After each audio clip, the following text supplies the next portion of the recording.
This is a multimedia narrative exhibition that covers 1,000 years, and the first question was how to divide it up.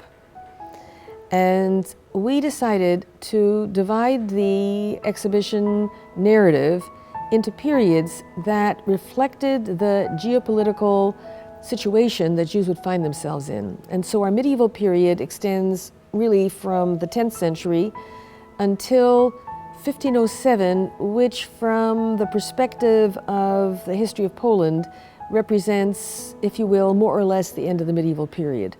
We took the Polish Commonwealth itself as a way to define the period, and then the long 19th century, which is obvious because the whole situation of Jews changes between 1772 and World War I, the interwar years, which some historians consider a second golden age, the Holocaust, a short period when Poland was occupied by Germany and by the Soviet Union, and of course the post-war years. So those were our periods.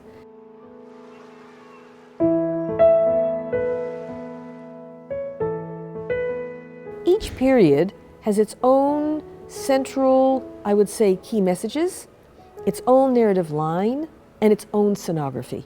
And so if we were to take the period of the Commonwealth and to take both the first and the second half, these are open plan galleries because it's a long period. It's more than 200 years, and it's a period of slow time.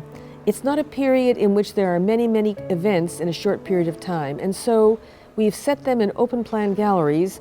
In the case of the Commonwealth, with a beautiful 40 square meter model of the city of Krakow and Kazimierz, which was of course the capital of the country and also the home to the largest Jewish community.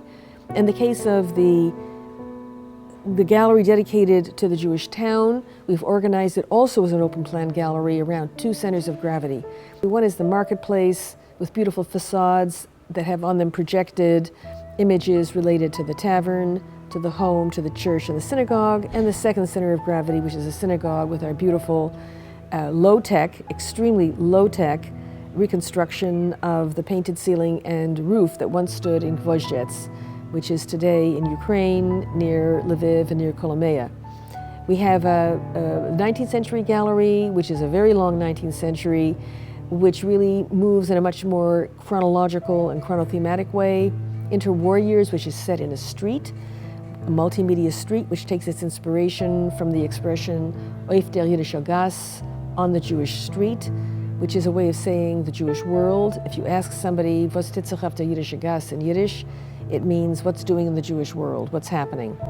And of course the Holocaust Gallery, which takes advantage of its double height and which creates a space that's really an anxious space, claustrophobic with slanted walls.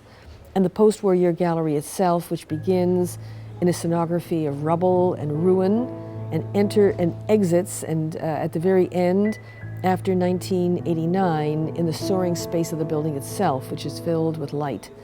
And so the story really unfolds in space, and each gallery has its own unique scenography, its own unique mood, and its own particular way of presenting the historical narration.